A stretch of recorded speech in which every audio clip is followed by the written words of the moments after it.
he never even spoke about any of these things to even my mother-in-law. I was trying to ask some questions about his past when he opened up about it. So he had been holding on to it for over 20 years. He was just someone I admired so much. And I'm just so grateful for the opportunity I had to know him. My guest today is the daughter-in-law of a man who's led a very interesting life. His name is Anto Bauman. He's originally from Croatia, but has lived most of his life in Utah. But Anto he passed away just this weekend from a rare form of muscular cancer. And the thing that makes his life so unique is that he was once a prisoner of war during the Bosnian War. And we'll talk about all of this throughout our conversation, but I need to welcome our guest today, Jordyn Bauman. She is Anto's daughter-in-law.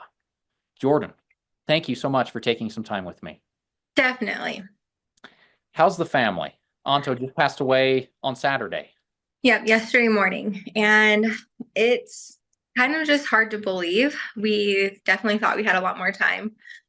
So my mother-in-law, Dimitrina, she's having a really hard time with it. I mean, we kind of knew it would come eventually. We just weren't expecting it to be now. And then obviously, of course, it's just hard for my husband losing his dad and trying to wrap his mind around that. He says it kind of feels more like a nightmare than anything else. It hasn't quite, I don't think, hit reality for anyone quite yet. His diagnosis is interesting because about a year ago, I believe, if I remember right, you told me he was diagnosed with bladder cancer and Yes. had his bladder removed, but then that evolved into a rare muscular cancer. What Mm-hmm. what is that cancer called? Does it have a name? Actually, a mutation. It's called the FRFD3 mutation. And Of Yeah. so what did that look like? How did that affect your father-in-law? It was horrible. Once, I mean, he got the diagnosis of bladder cancer in the very last weekend of August last year. So they scheduled an operation to just go in. It was just, they said, a small tumor on his bladder. They could go in and remove it, no problem. They scheduled it for about a month and a half out. And so when they went in November to get the tumor, it had actually already spread into all of his bladder. So they took out a little bit of it or as much as they could, posed him up and said they'll have to go in and remove his whole bladder. So it was actually a year ago exactly, like the week before Christmas when he had his whole bladder removed, which was an emotional thing for him. I mean, no one wants to have their bladder removed and have, an ostomy bag and those kinds of things. Um, and then after that, they were like, okay, we got all the cancer. It's good. And he started feeling so much better. Cause I mean, with that, I mean, he was just like low energy, not really feeling well, kind of just like nauseous and stuff like that. But after having his bladder removed and he just kind of became himself again, which was great.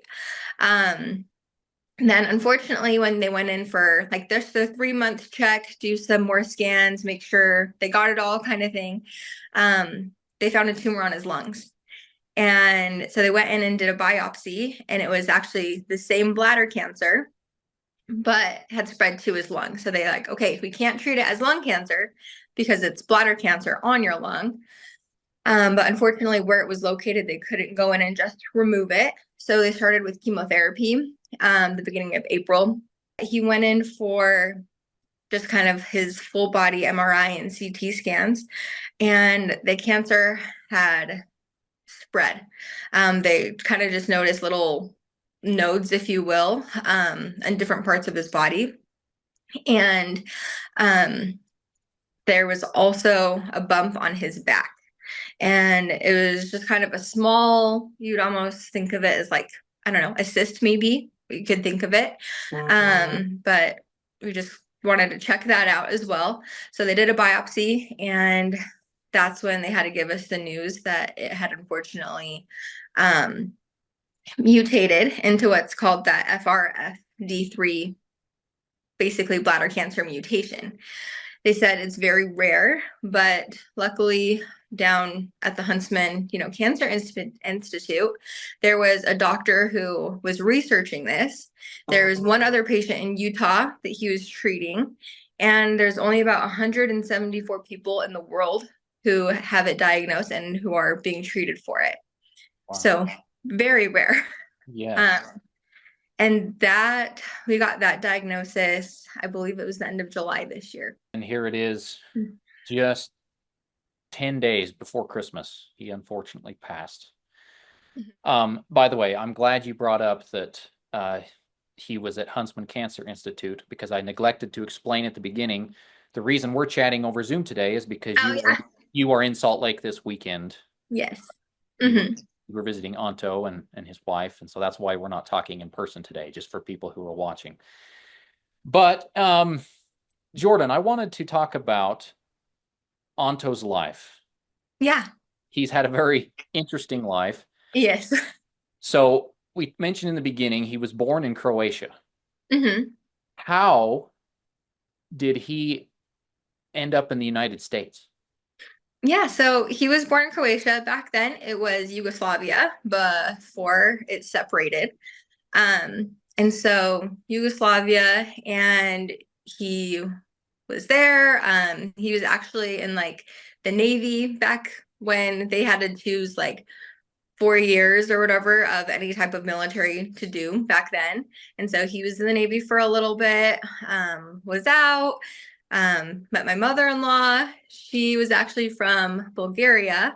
And she was part, like when she was in college, she was in kind of like a folk dancing troupe for Bulgaria.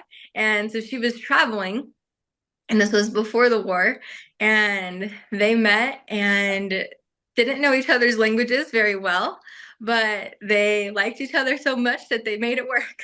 And they learned each other's languages, which is so sweet. And so they got married and were living what was probably in like Bosnia area. And then the war broke out, and it was the Bosnian War. And that war was I had never even heard of it personally until meeting them and hearing his story and everything that way. But it was kind of a civil war. It was a religious war between like the Catholics and Muslims in the country. But Serbia invaded, and basically anyone who was Muslim, they were taking, and who wouldn't fight basically against other Muslims, because they were like, it's okay if you're Muslim as long as you'll fight for us, type of thing.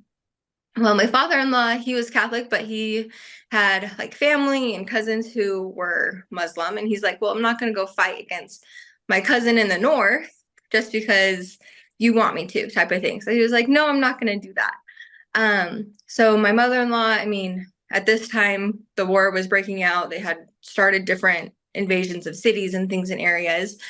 So a lot of the regular stores were closed, and they had like Red Cross camps and things and stores set up to help people get food and bread.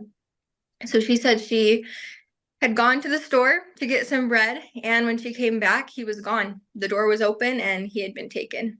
But before he was actually taken to one of the war camps, he was taken with a few of his neighbors and actually one of his best friends. And they took him to one of the prisons that was in the area, and they had kind of taken over that jurisdiction.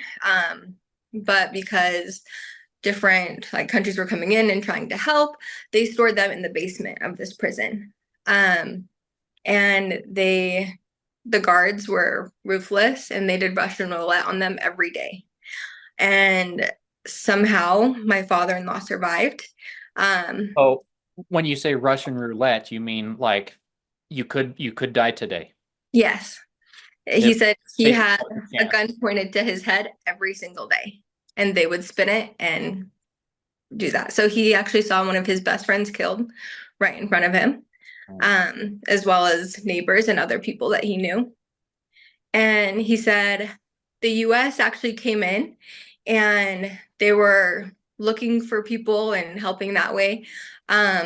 And they actually came to the jail, but since they were in the basement, they had guards on each one of them and said, if you move or make noise, they'll just shoot them all.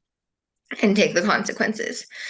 So they didn't say anything. The US left. And after that, they were transported to one of the camps. And basically, these war camps, they were just taking everybody who wouldn't fight.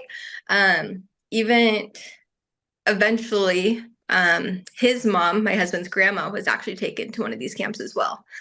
But my father-in-law, the camp that he was taken to, he said that there were giant barns and they were stripped of all their clothing and they had to stand. They couldn't sit down. They had to stand and were just kind of pushed all in together like sardines, basically.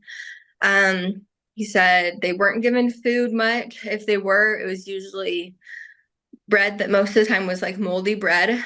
They would have water like splashed on them.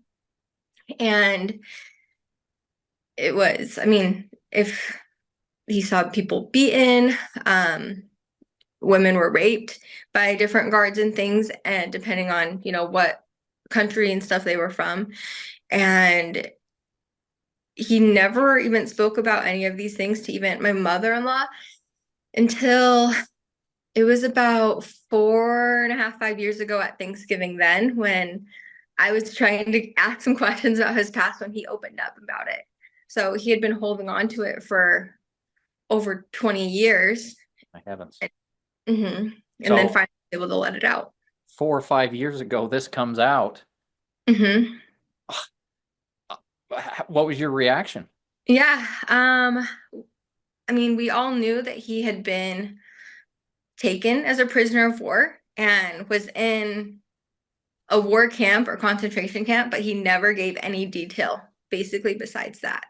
So having this come out and how he was taken and in the jail and different things, it was shocking. But I feel like it also helped me because my father-in-law, he was the sweetest man, like absolutely amazing, but he definitely had PTSD. So, I mean, not as like sometimes different loud noises, like one day it would be fine, but the next it would just kind of rattle him a little bit. And or different things that he would see. And I just, even my husband, my mother-in-law, we didn't obviously know why. And so it just made a lot more sense if that, to understand kind of what he went through and why he had different triggers that he did. Crowds of people, obviously, after being, held in containment like that for over a year. Crowds of people were one of those triggers as well. And we were like, well, why does people, but after that, it made a lot more sense. So he's held as a prisoner of war in a concentration camp for how long? He was there for about a year, just over a year. And every few months, they would move them to just like the town over or a different barn to try to not get caught, if you will. After they came to America, and eventually made their way to Utah, some LDS missionaries found them, and So, that way. sorry, I hate to keep interrupting you. Yeah, So no, you're good. why Utah? Like, why, out of all the places in the United States, did they choose Utah? So they were actually in Texas first, and were there for about 4 or 5 years until just the humidity down there can be pretty brutal. They were not used to that. They had some friends who were Croatian and they would go and like visit Texas from Utah, and they were like, hey, Utah is actually a lot more similar to what we're used to in Europe. It has all four seasons, there's beautiful mountains. If you want to move, you should move up here. And so that's what they did. What's the thing you're going to miss most about Anto? Oh my goodness. Um, when he was happy and you could surprise him or make him laugh, it was the greatest thing. And he was just so giving. Like he could have nothing and give you the shirt off his back type of person. He always was helping people in the community, in their neighborhood. And it was just, it reminded me a lot of my grandpa who passed away when I was younger. And had that same kind of mentality and personality. And I just loved that. And he was so nice. We would, when Kristijan and I were dating, and we would come visit Salt Lake, and he would just be like, bring your friends over. And he would make food for everybody. If he knew we were coming by the time we got here, even if we just gave him 30 minutes notice or whatever, that, hey, we're in town, we're going to stop by or anything. No, he loved to cook. And so he would have a full spread of everything. And he would make baklava. And like when I say make crepes, no, he would make like 30 crepes and have just like stuff for everyone, no matter what. Jordyn, I can't thank you enough for taking time this weekend. I mean, your father-in-law passed away just yesterday, and Mm-hmm. there's a lot of emotions. I mean, the sadness of his passing, plus anticipating his funeral, and your mind's probably a jumble of all kinds of stuff. Yes. I appreciate you taking the time. Anything else you want to say about Anto before we wrap up? Just I wish more people could have just his kindness and his resilience. Um, he was just someone I admire so much. And I'm just so grateful for the opportunity I had to know him. And hopefully his story will help make people more aware of what went on just, I feel like recently. I mean, the concentration camp that he was in, it was open until 1996, that camp particularly. And I was like, I was just a little girl living here and didn't have to worry about that. Um, and so it just amazes me still that he was able to escape and make his way to my mother-in-law and to the US Embassy in Germany, actually, and ask for asylum here in America. So I'm just so grateful for that.